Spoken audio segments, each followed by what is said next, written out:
आपकी जानकारी में होगा कि इंदौर कमिश्नरेट में लगातार ड्रग्स तस्करी के खिलाफ युद्ध स्तर पर अभियान चलाया जा रहा है। माननीय मुख्यमंत्री महोदय द्वारा भी इसमें लगातार दिशा निर्देश दिए जाते रहे हैं और उसके पालन में कमिश्नर सर द्वारा लगातार हम लोगों को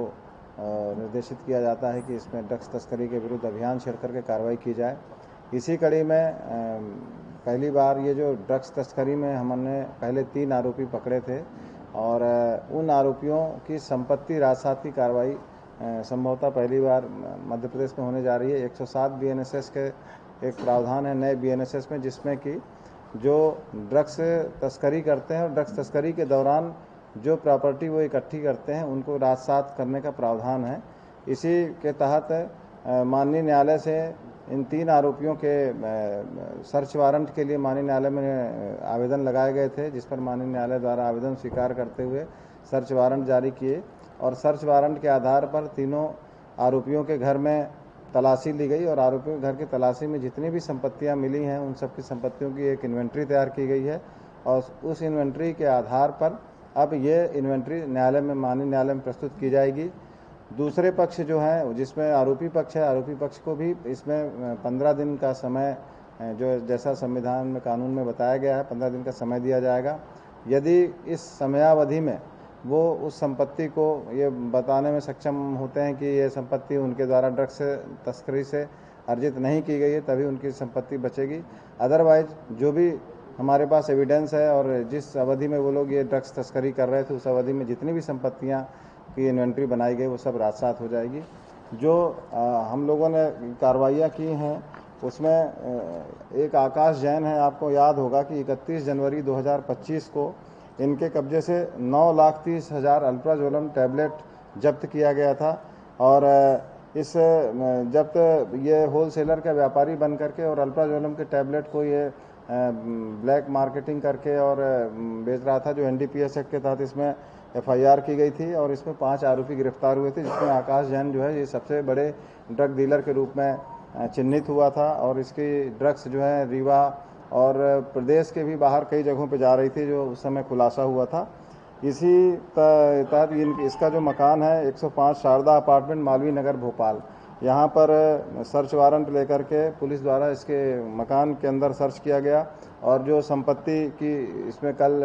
पूरी सूची हमारे इंस्पेक्टर माधव के द्वारा बनवाई गई, जिसमें कि टोटल 21 लाख रुपए की संपत्ति अभी तक इसमें उनके यहाँ की जो सूची बनी है, जिसमें कि 2 फ्लैट हैं, 2 दुकानें हैं, सोने के आभूषण हैं, 2 पहिया वाहन हैं, fridge, cooler, TV, washing machine, अलमारी, पलंग, पंखे और यहाँ तक कि ड्रग्स खरीद बेचने और इनके जो व्यापार के दौरान अर्जित किए हुए और भी जो सामग्री है, जैसे किचन के सामान है और अन्य सभी सामानों की सूची बनाई गई। कुल 21 लाख रुपए की संपत्ति की इन्वेंट्री तैयार की गई है, जो अब माननीय न्यायालय में प्रस्तुत की जाएगी। इसी तरह से दूसरा एक और अपराध है, ये 29/11/2024 को समीर सेंडी के खिलाफ कायम किया गया था, जिसमें उसके कब्जे से 45 ग्राम ब्राउन शुगर मिला था और जिसके खिलाफ लगभग 12 अपराध एनडीपीएस एक्ट में पहले कायम हो चुके थे।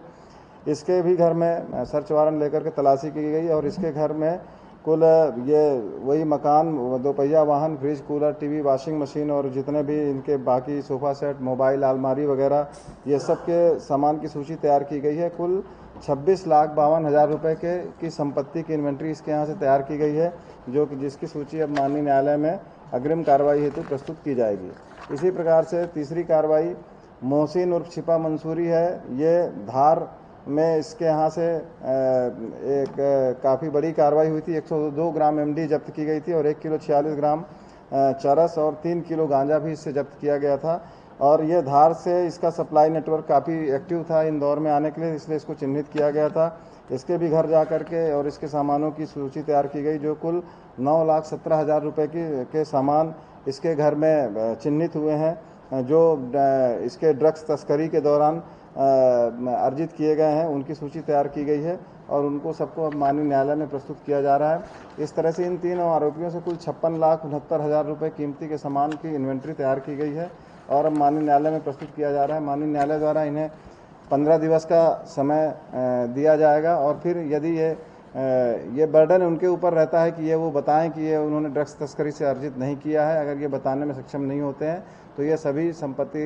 राजसात की जाएगी। इस तरह की कार्रवाइयाँ लगातार अब आगे भी जारी रहेगी ताकि इंदौर शहर में जो भी ड्रग्स तस्कर हैं वो इस तरह आगे तस्करी करने से बचें और उन पे ये भय व्याप्त हो कि इस तरह की कार्रवाई करने से उनके पूरी संपत्ति भी राजसात हो सकती है। संभवतः मध्य प्रदेश में इस तरह की कार्रवाई 107 BNSS के तहत है, खासतौर पर इंदौर में पहली बार ही हुई है और ये अब लगा इस कार्रवाई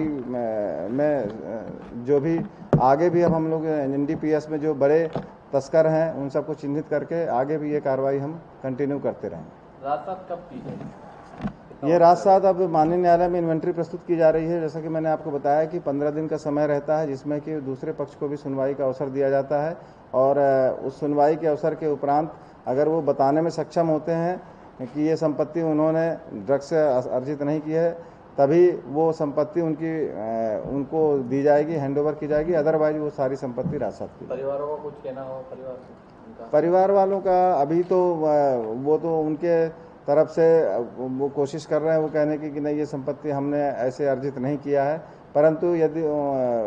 जो भी संपत्ति की सूची बनाई गई है उसमें उनके द्वारा ना तो कोई रसीद प्रस्तुत की गई है ना कोई उनके द्वारा इस संबंध में ठोस जानकारी प्रस्तुत की गई कि ये जानकारी उन्होंने ड्रग तस्करी से अर्जित नहीं की थी।